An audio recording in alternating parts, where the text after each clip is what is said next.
MLR 2023, folks. Who are the top 5 big gun players who are now plying their rugby trade in the States? If you don't know what the MLR is, it's Major League Rugby. It's an interesting week competition based in the States. Been going for a few years now. One Canadian team, all the rest are Americans. Last year, a couple of teams named after cocktails. The Giltinis from LA and the Gilgronis from Austin ended up getting flicked out of the competition for some kind of breaches of salary caps. You've got some former internationals. It's free to air on the Rugby Network, so check that out. Not sponsored, but if you want to watch yourself some rugby, if you need your fix, there's still some pretty big gun players plying their trade over in the States. And like some good talent from like America, from Canada, from South America, from like Namibia, like some guys who maybe otherwise wouldn't be able to get at least these kind of semi-professional rugby jobs are playing rugby for a job. So this is a good thing for the game as far as I'm concerned. So yeah, we're going to go through 5 guys and I'll drop some other kind of names at the end and you guys can let us know your thoughts. I should say I've also got a Super Brew pool for the MLR. So if you know your predictions or if you just want to get to know the league, the team names and whatnot, yeah, check out the Super Brew link in the description. Free game to play. Predictions. The first one is the biggest name of them all in the league, Matanaru. He's still playing for these guys, the San Diego Legion. He's been playing for them for like, this must be his 4th season with them. And he's about 40 years old now, I think, old Mata.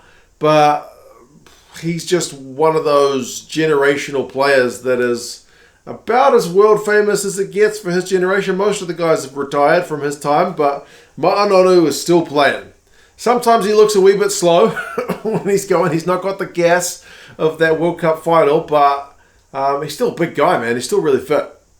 So, and it's great to see some of these guys from places, like I said, like Namibia and whatnot, where these internationals, plying their trade in the States, maybe not get a chance to play against, genuinely world-class guys.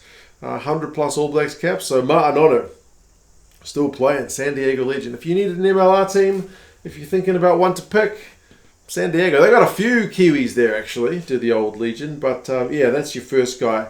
Now, I should say, everyone else from here on out is a wee bit of a drop from that kind of Matanaru level. Like, the Beast was in the MLR for a year.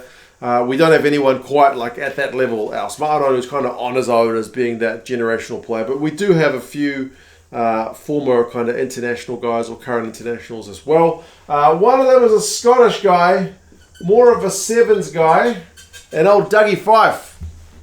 He scored, how many tries for Scotland in the sevens? Lots. I don't follow sevens that much, but even I know Dougie Fife. Having 8 caps for Scotland's main team. Plays for the New England Free Jacks, if you're looking for a team. They've got a real peach of a jersey. Kind of horizontal stripes, red, white, and blue. Yeah, playing his rugby now in the MLR. A few seasons for him as well, to be fair. He's been there a wee while. So, yeah, Dougie Fife.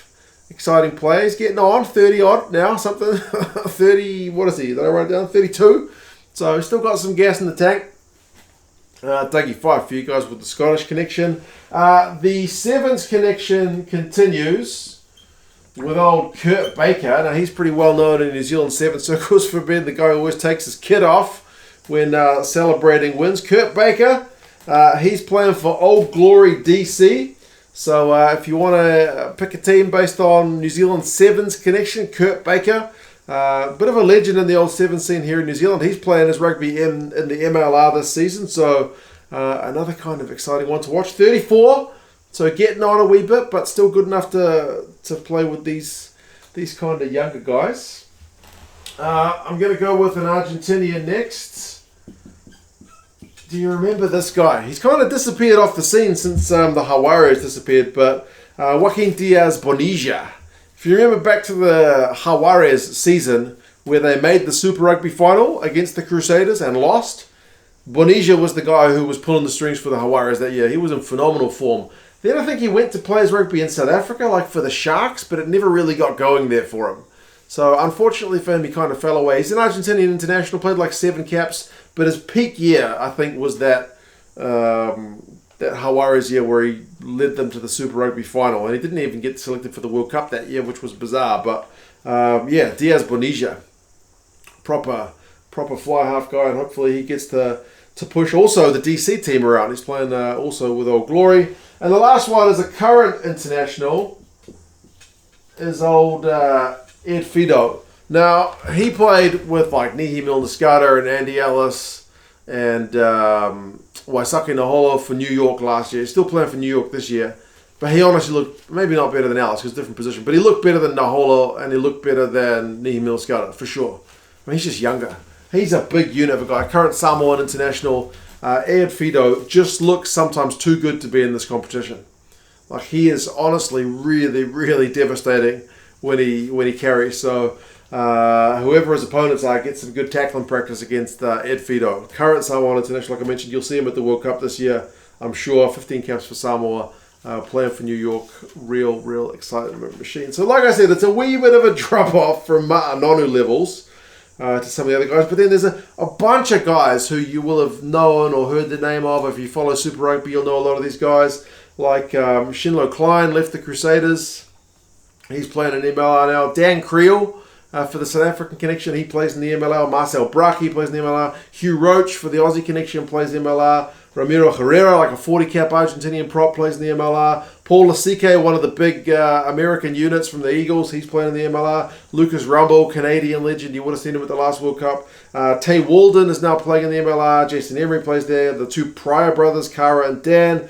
Nick Mayhew, Kurt Coleman, Blair Cowan, another Scottish connection. And there's even a guy, Richard Judd, Tom Franklin. There's even a guy called Harley Davidson who plays in the MLR. So what more could you want, folks? It's free to air. It's got Matanaru.